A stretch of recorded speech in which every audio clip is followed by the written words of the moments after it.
Hey guys, welcome to another video on Brandavise where we talk about business and finance. My name is Bharat, and in this video I want to talk about why exactly you should start a side business.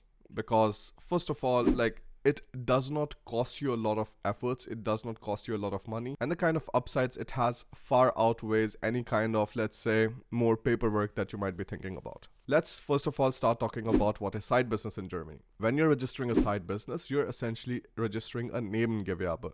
That means you are full-time employed somewhere else, but you want to do some things on the side, and most of the times keep in mind that the place you're doing your job at and the side business that you want to start, they are not colliding with each other. Not that you're trying to do the same thing at work and you're trying to do the same thing like outside work.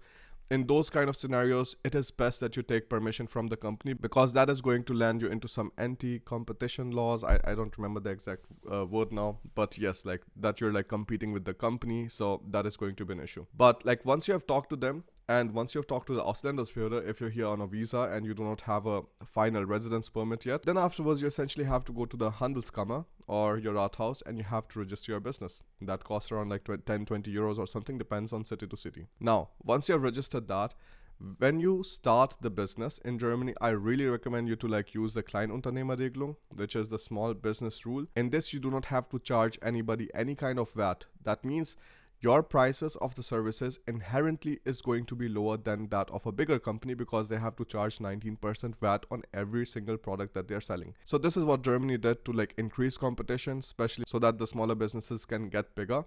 So 22,000 euros is the first year's limit, and the next year's limit is 50,000 euros. As long as you're earning below that, you do not have to do any kind of extra filings. You do not have to register for VAT. You do not have to charge VAT from other people. So keep this thing in mind. Another thing that I already talked about recently is that as long as you're having a full-time employment, you also do not have to worry about your health insurance, because the company where you're working at is taking care of it anyways. That means you do not have to pay any additional charges on that. And that's definitely a huge benefit of Nebengewerbe over like registering yourself as a full-time self-employed person, because there you have to take care of all of these health insurance costs on your own. I was like paying recently like up to like 800-900 euros just in public health insurance every single month, and I was like, how is it possible that you're paying so much money? But when I was doing my part-time job and I was having my side business, it was completely fine, because the company was taking care of the costs and there was no additional cost coming to me because I was having a side business. So as long as you're a small business in Germany, you have a lot of opportunity to play around. You have opportunity to test different kind of things. You can see, okay, is it working for me? Is it not working for me? And so on.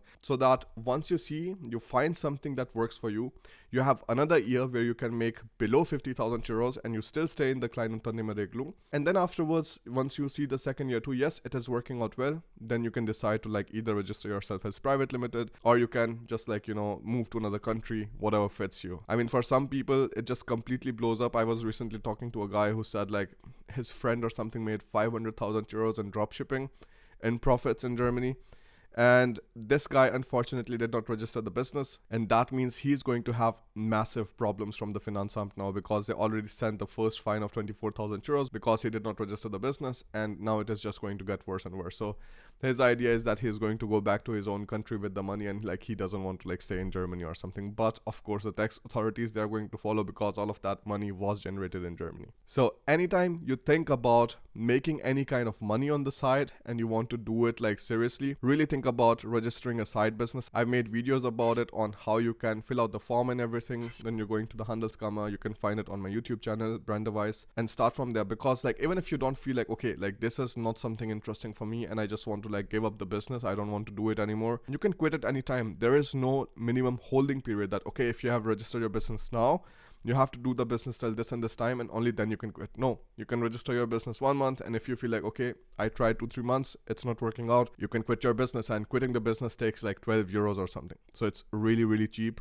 This is one thing that everybody should definitely try out, and the kind of business expenses that you can give out is also very nice. For example, for us as YouTubers, like whenever we would travel around, we would like show a specific lifestyle to people, or we would show a specific place to people. So all of those things are going to be then directly taken as business expense, because this is crucial to the business. This is crucial to making the YouTube videos, and these things become production costs. If you're booking any kind of flight ticket or something, all of those things become business expenses. Now again, I'm not a tax consultant or a lawyer, so talk about these things with your own tax consultant. For me, this is how how it worked out, and like things were like pretty easy. That is pretty much it from my side. I hope you really think about giving yourself more choices with starting your own side business, so that once the main job like screws up or something, you still have the opportunity that, okay, I invested enough time in my side business that it is growing now, it is running now, and maybe I can take it more seriously in the future. Because giving yourself more options to just like move around, to like be in different kind of places, to do exactly what you want, that should really be the main goal. Yes, in the shorter term, it is like more about like, you know, making money and like making sure that you're able to like pay your rent and everything. But I think in the longer run, it is really about freedom. And once you start your side business, you should transition into it. Don't jump into it directly, because that will put you into a lot of pressure. But when you're doing your full-time job, start a side business, slowly transition, and be free. Thank you so much again for watching this video. If you have any kind of questions whatsoever, you can write it down in the comment section below, or you can book an appointment with me with the link given in the description, and I'll see you there. Bye.